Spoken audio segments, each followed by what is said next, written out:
খেলা খেয়ে তুমি দিন প্রচারের কাজে নিজেকে দিয়ে সব নিয়ে, তাই ফের কাফেররা চিনল না সে আলো, দুষ্ট ছেলেদের পিছ দিলেন নিয়ে। পাথরের আঘাতে ক্ষত বিক্ষত হলে সারা শরীর থেকে রক্ত ঝরে, হে রাসূল তোমাকে ভুলে আমি কেমন করে। আল্লাহুম্মা সাল্লি আলা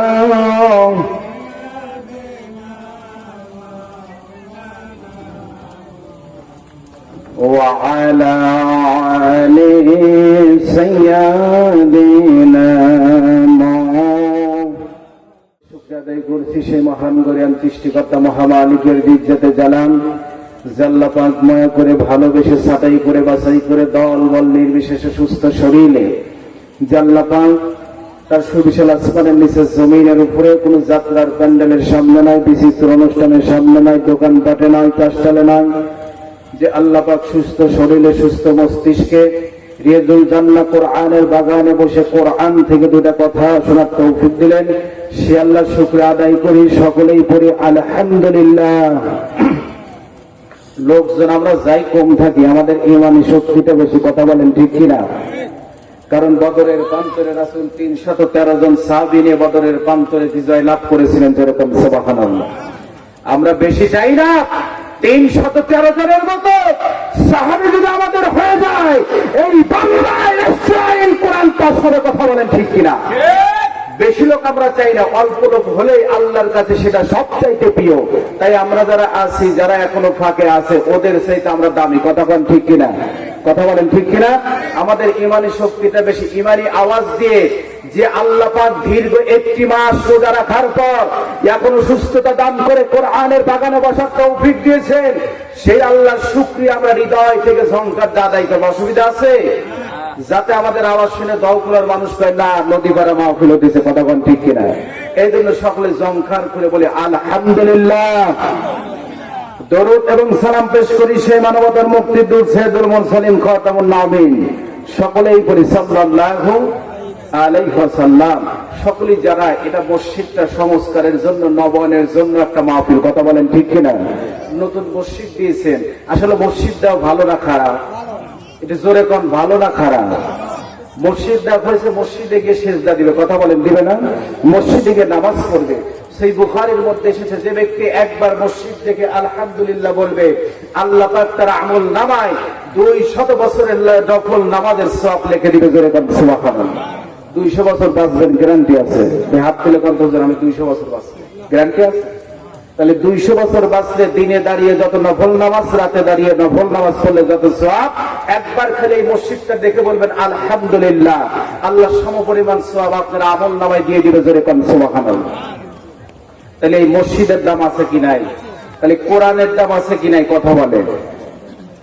আমার বাজান বন্ধুগণ, অনেক আলোচনা কোরআন থেকে আলোচনা করবে, সকলেই কোরআন এবং হাদিস থেকে কথা বলবে আমার বাবাজিরা। কারণ এমন একটা বরকতপূর্ণ বাগানে আমরা বসেছি, এমন একটা বরকতপূর্ণ মাহফিলে আমরা বসেছি, এখানে যতক্ষণ থাকবেন আল্লাহ পাক আপনার আমল নামায় সওয়াব লিখে দেবে, সুবহানাল্লাহ। তার একটাই কারণ, সেটা হচ্ছে কোরআনের জন্য, কথা বলেন কিসের জন্য?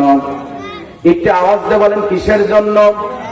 এই কোরআনটা মানুষের জীবনের সাথে যদি সেটেল করে নিতে পারে, এই কোরআন তার জন্য হয়ে যাবে জান্নাতের সুপথ। আর যে ব্যক্তি কোরআনকে বর্জন করবে, কোরআনকে ওভারটেক করবে, সে বেছে নিবে যেন জাহান্নামের পথ, কথা বলেন ঠিক কিনা? এই যে নতুন মসজিদ দেওয়া হয়েছে, এখানে ইমাম সাহেব কিরাত করবে, কোরআনের বাইরে কিন্তু করবে না। ইমাম সাহেব কোরআন থেকে কিরাত করবে, জুমার দিন আজান হবে, মুসল্লিগণ ওযু করে গোসল করে আতর সুরমা মেখে সকলেই জুমার দিনে মসজিদে ঢুকবে। মসজিদে ঢোকার পর ইমাম সাহেব কিন্তু কোরআন এবং হাদিস থেকে কথা বলবে, কথা বলেন ঠিক কিনা? এটা আওয়াজ দেন, যতক্ষণে আছেন এদিক ওদিক তাকায় না, যে আসে আসুক, প্রধানমন্ত্রী আসলে কিছু করার নাই, কারণ এখানে বলছেন কোরআনের বাগানে, যে কোরআনের দামটা আমার আল্লাহর কাছে সবচাইতে বেশি, কথা বলে ঠিক কিনা? আমার বাগানের বন্ধুগণ, এই কোরআনের এত দাম, কোরআনের এত বরকত, যদি কোরআনকে প্রশ্ন করেন, কোরআন রে তোর বাড়ি কোথায়, তুমি কোথায় ছিলা, তুমি কোথা থেকে এসেছো, তুমি কোথায় ছিলা রে কোরআন, তোমার তো আগে কোনো দেখা ছিল না, তোমার তো আগে কোনো, তুমি তো আগে কোনো কখনো নাজিল হওয়া নাই রে কোরআন, কোরআন তোমার বাড়ি কোথায়, কোরআন সেটাও সুন্দর করে বলে দিচ্ছেন, বাল হুয়া কুরআনুম মাজিদুম ফি লাওহিন মাহফুজ, জোরে বলেন আল্লাহু আকবার।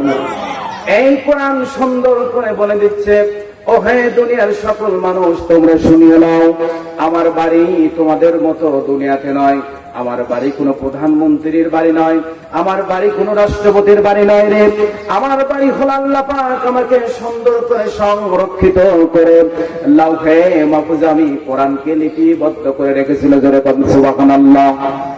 আমি কোরআন ছিলাম লাউহে মাহফুজে। এই কোরআনকে আমার যদি প্রশ্ন করেন, কোরআন তুমি লাউহে মাহফুজে ছিল বটে, ঠিক আছে, ও কোরআন কেন তুমি নাজিল হয়েছ, তোমাকে নাজিল করার কারণটা কি? কোরআন সেটাও বলে দিচ্ছেন, হুদাল লিন্নাস ওয়া বাইয়িনাতিন মিনাল হুদা ওয়াল ফুরকান, জোরে বলেন আল্লাহু আকবার। এই কোরআন বলতেছে, আমাকে আল্লাহ পাক দুনিয়াতে একমাত্র নাজিল করেছে মানুষের হিদায়াতের পথের জন্য, আর আমাকে নাজিল করেছে সত্য মিথ্যার পার্থক্যকারী, সত্য মিথ্যার পার্থক্যকারী হিসেবে আমি দুনিয়াতে এসেছি, জোরে বলেন সুবহানাল্লাহ। তাহলে এই কোরআন বিচার ক্ষেত্রে প্রয়োজন আছে কি নাই, কথা বলেন? এই কোরআন শুধু নামাজে নয়, এই কোরআন শুধু জিকিরে নয়, এই কোরআন সমাজে প্রত্যেকটা জায়গায় বিচার ক্ষেত্রে, এই কোরআন রাষ্ট্র থেকে শুরু করে চকিদার পর্যন্ত, ঘর পর্যন্ত এই কোরআন মানার দরকার আছে কি নাই, কথা বলেন? মানার দরকার নাই।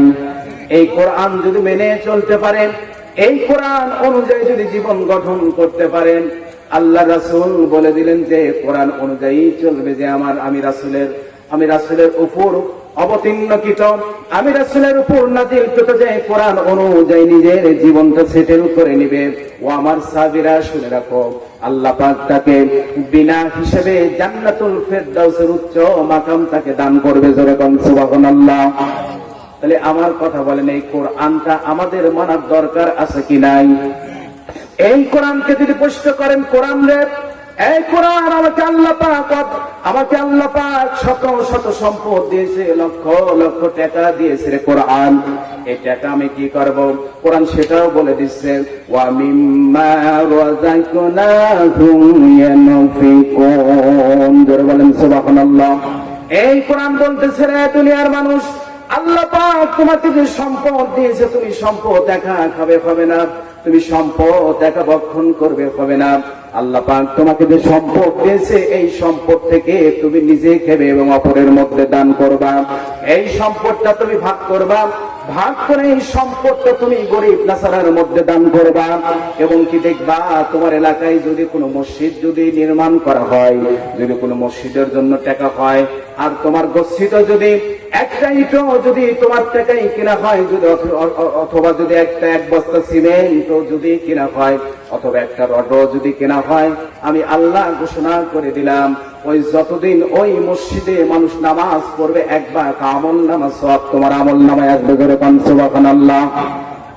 লিল্লাহি তাকবীর, এটি জোরে তাকবীর দেন, লিল্লাহি তাকবীর। দানবীর মোসাম্মদ মোমেনা খাতুন জান্নাত, গ্রাম ভাগদারা নগদ 500 টাকা ধরে কন্যার হবাব। মৃত বাপমার জন্য দোয়া চাই, সকলেই দোয়া করি, হাত করেন ছোট্ট করে দোয়া করি। আল্লাহু তাআলা, আল্লাহ আপনার বান্দি মোমেনা খাতুন জান্নাত, আল্লাহ তিনি 500 টাকা নগদ দান করেছে, আল্লাহ দোয়া চাই, আল্লাহ আপনার সবই জানা আছে, এই মসজিদ সংস্কার করার জন্য মালিক